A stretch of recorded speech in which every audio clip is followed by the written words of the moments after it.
Hello everyone, welcome to English Shorthand classes. Exercise 5. Get ready for the dictation. Dictation will be started in 5 seconds.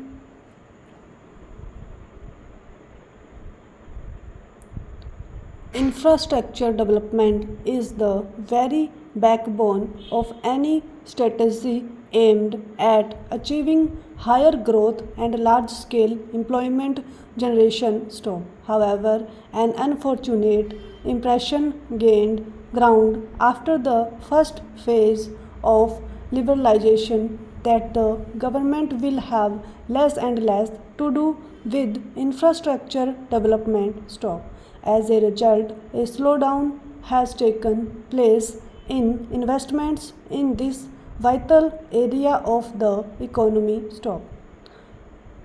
My government will substantially increase investments in infrastructure development. Simultaneously, private sector investments will receive far greater policy and implementation support. The Minister for Power has just recently announced wide-ranging initiatives on the power front.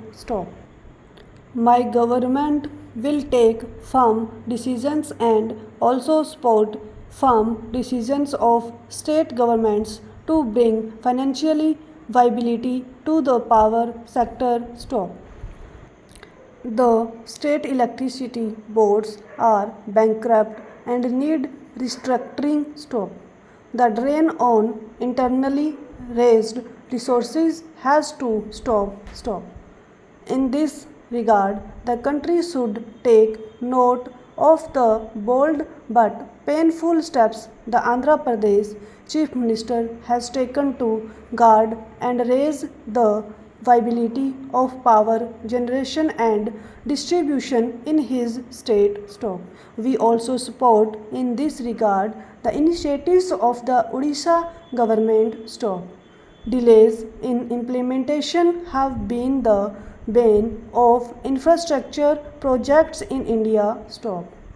They have led to not only cost and time overruns but also loss of opportunities in downstream income and employment generation. This neglect and waste will be positively addressed.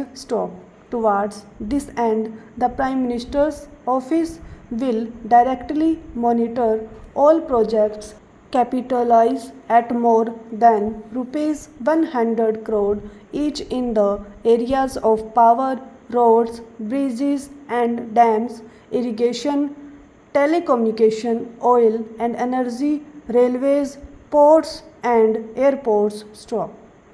My office will seek a monthly progress report on all such projects and ensure that they are completed and commissioned on due dates. Agriculture is the very heart of our economy and culture. Farm production has to reach a growth rate of at least 5%, otherwise our goals of overall economic growth and employment generation, as also our promise to build a hunger-free India by the year 2010 will remain unfulfilled. Food security on a long-term basis is our urgent and immediate concern. Government plans to earmark substantial plan funds for public investment in agriculture, rural development, irrigation, horticulture, afforestation, wasteland development and related rural infrastructure. We will also pay special attention to the modernization of the agro-processing industry. It has immense potential for employment generation in the country now.